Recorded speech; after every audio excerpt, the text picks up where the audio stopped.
Hi! I'm Judy Di Mayuga. Welcome to Judy Journey. Dito, we talk about fitness, life, and everything in between. Age is just a number, but growth is forever. Kaya, stay strong, stay motivated, kita-kit sa ating journey.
May nag-doorbell sa aming bahay kasi meron pala kami mga dumating na delivery ng aming mga online na in-order. Hindi ito para sa amin. Actually, para to kay Pablo. Hindi ka, Pablo? Ay. Tumakbo pala si Pablo. Kasi lately, napapansin namin yung mga laruan na meron siya dito. Bored na siya. Kahit na hindi namin pinapakita sa kanya palagi, tinatago namin, nirarandom namin. Nakikita namin na parang nagsasawa na siya sa mga toys niya. Kaya nagdagdag kami ng bago. So, tignan natin ano tong mga na-order namin and hopefully, nag-enjoy si Pablo na laruin itong mga to. This is package number 1. Actually, tatlo yung package na in-order namin para kay Pablo. Kaya lang dalawa pa lang yung dumarating. Tignan natin ito.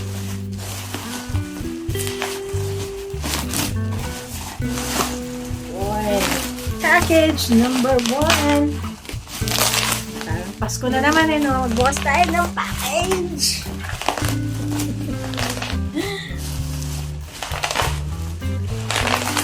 Yun. Fairness balot na balot Pero alam nyo, ang pinaka-paborito ko dito yung bubble wrap kasi sarap na stress reliever.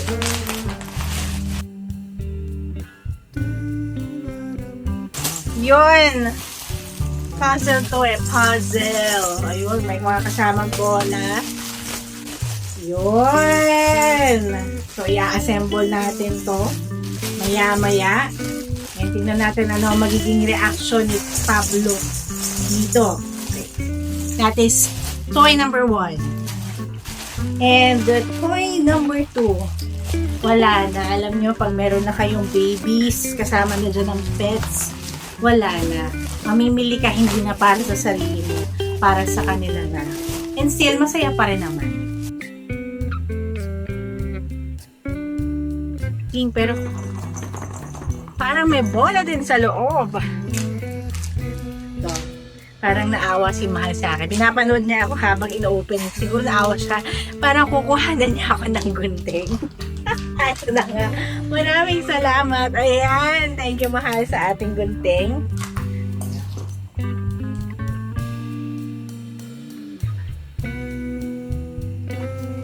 Ha! Ito na nga siya. Napaka-cute. Ito na yung toy number 2 ni Pablo. Meron din siyang bola. So, ito para siyang accordion ring.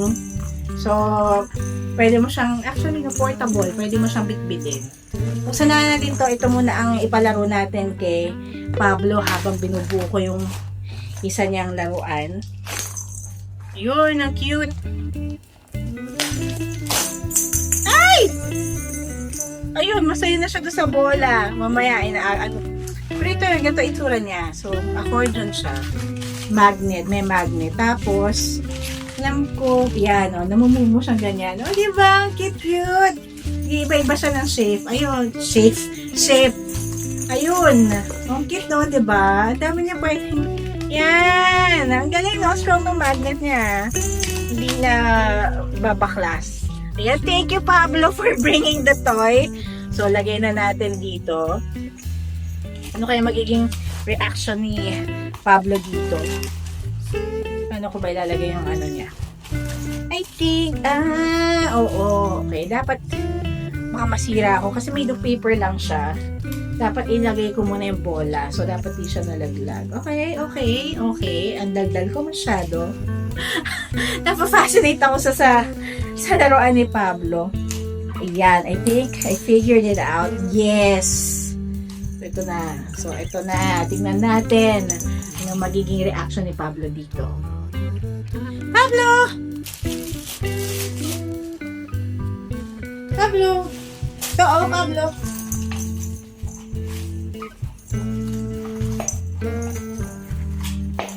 Oh!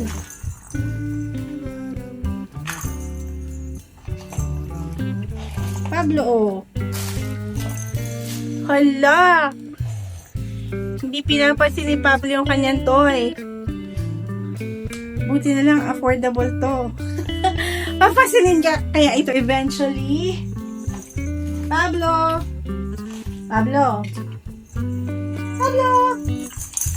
Hindi natin kung lalapit sa Pablo!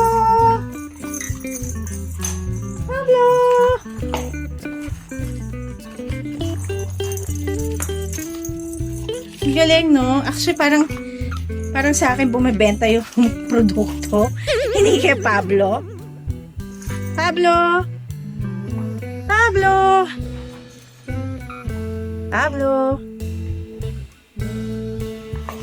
Ay, tignan natin. Ayan! Oh. Let's go, Pablo! Wala!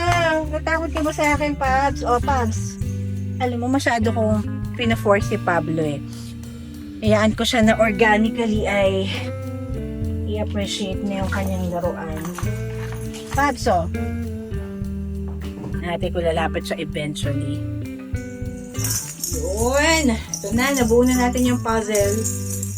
So, ang ganda ng texture niya. It felt pero makapal. Tapos, yun, pinasok ko lang yung 3 bola sa loob. Tingnan natin kung makiki-interact siya dito sa mga bolang ito. Tingnan natin. Ang gagawin niya na. Pablo.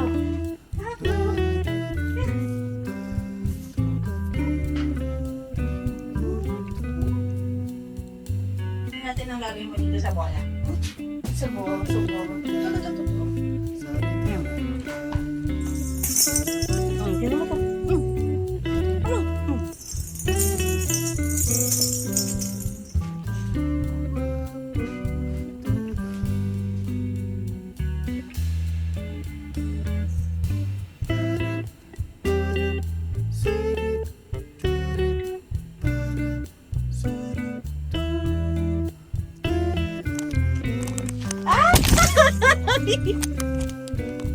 Nako! Mas attract siya dun sa parang strap ng aking cellphone. Nako, bumili-bili pa ako ng laruan. Alam nyo kung saan siya nag-e-enjoy ngayon. Papakita ko sa inyo.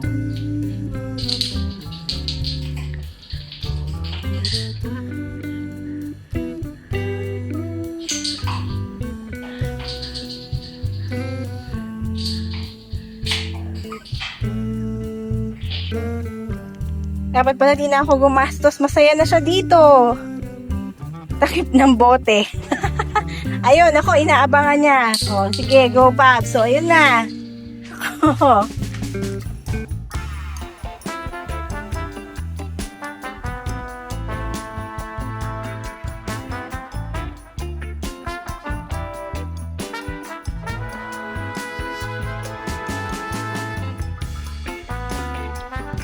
Dito kami sa waiting area kasi nagre-ready pa yung pupuntahan naming trivia game.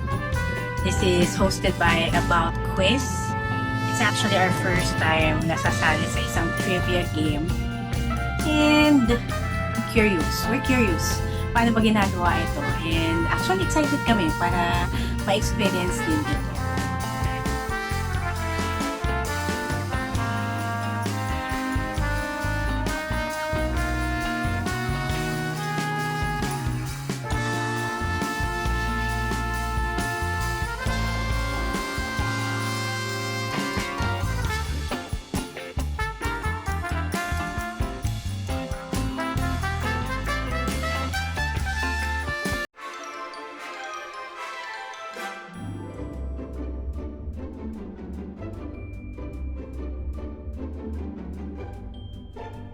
Okay, then we can start. Here is your Let's round explain. Sedimentary is not even cool in Golden Globes. You got the name of a film or TV series that won the Golden Globe for best motion picture. The film. Correct answer is The Pitex. the Phoenix. Yes. From your number. It only changed one level for them. Right? Diyan lang naman yung picture, di ba? Ginawa lang siya the Pitex. Lagay namin si ano sa likod, tapos may Pitex. Rainbow 2013. Also, best actress. Also, best girl.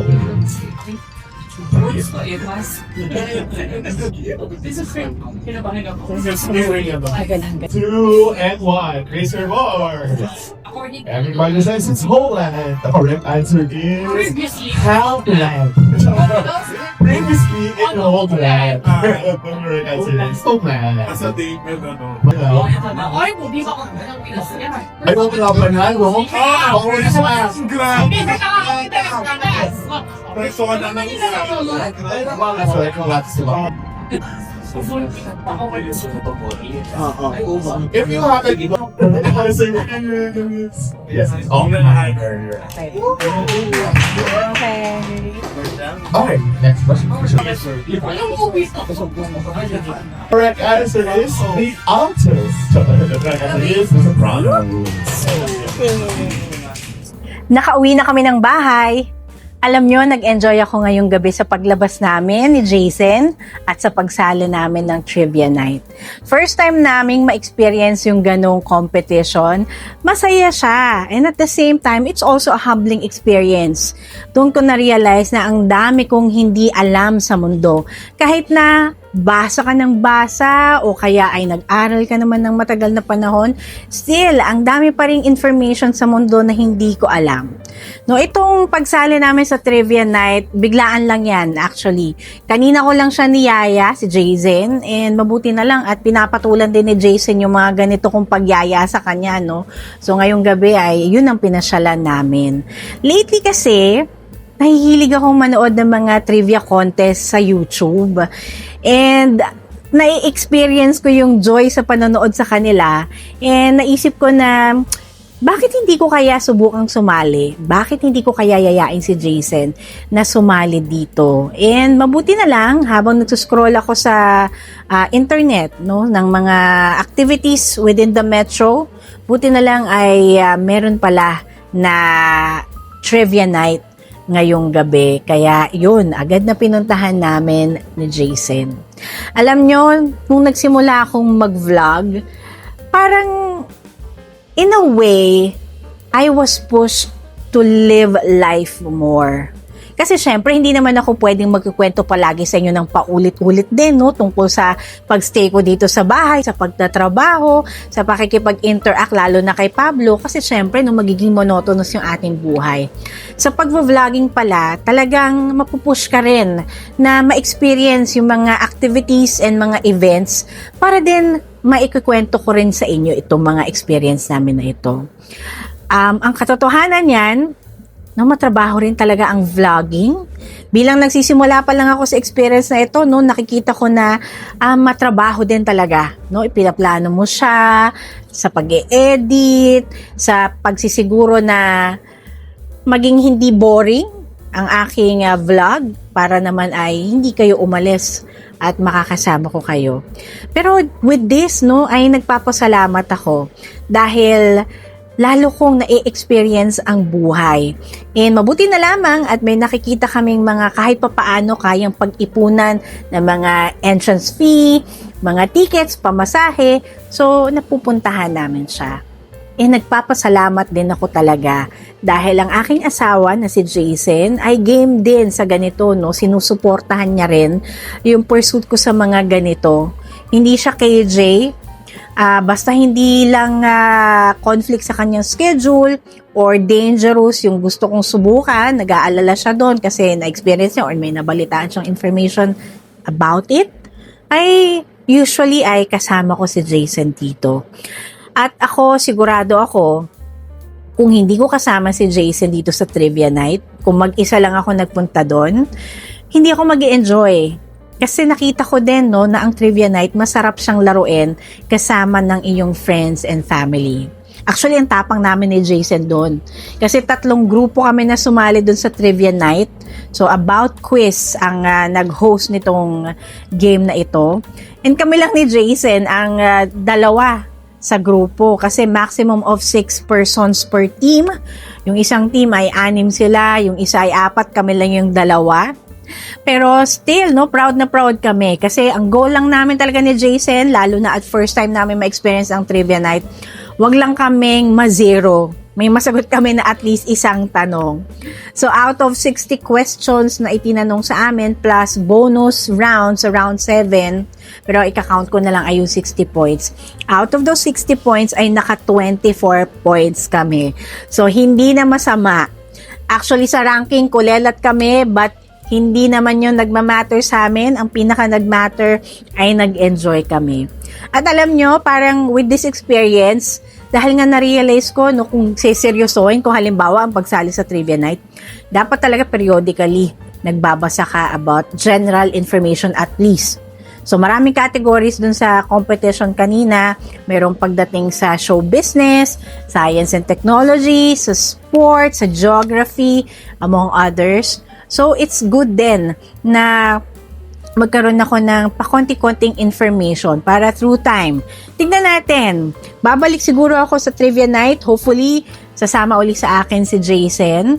After 6 months, tignan natin kung mag-i-improve ba yung scoring namin at hindi na kami kolelat sa susunod na trivia night competition na sasalihan namin. Pero other than that, nakakatuwang makasama ang mga teams na ang gagaling, nakaka-amaze sila. Kami, natutuwa kami ni Jason pag tama ang sagot namin, pero na-amaze kami doon sa mga ibang grupo na minsan yung mga pangalan ng scientist pa nga pagdating doon sa category ng science and technology, alam nila yung mga buong pangalan. So hopefully in the future, ganun na rin kami, no? Mas confident na kami, mas maraming alam. And hopefully, no, may mga lugar pa or event or activity sa Metro Manila and probably in other places, provinces, or other regions in the Philippines na makakasali din kami ni Jason. Ayan, kayo ba? Lately, ano yung mga activities na na-discover ninyo na nag-e-enjoy pala kayong gawin? So ako, in my case, no, nag-enjoy ako sa trivia night and I am looking forward na makasali uli dito. Yan ang kwento ko sa inyo sa vlog na ito. Maraming salamat at nakasama ko muli kayo sa vlog na ito. No, isa lang ang pinuntahan natin pero for me, it's a very fulfilling experience. Again, no, tayo ay hopefully magkita-kita ulit sa ating next na vlog. And kung hindi pa po kayo nagsusubscribe dito, baka pwede naman mag-subscribe kayo sa akin. Baka pwede rin na i-share nyo ito sa inyong mga kaibigan para makasama din natin sila sa adventures natin dito. And tatandaan natin ha, huwag nating kakalimutan. Maraming hamon ng buhay, pero dapat lagi tayong motivated. Dapat palagi tayong malakas. Hanggang sa susunod na adventures natin, kita-kits sa susunod na episode ng ating Judy Journey. Paalam!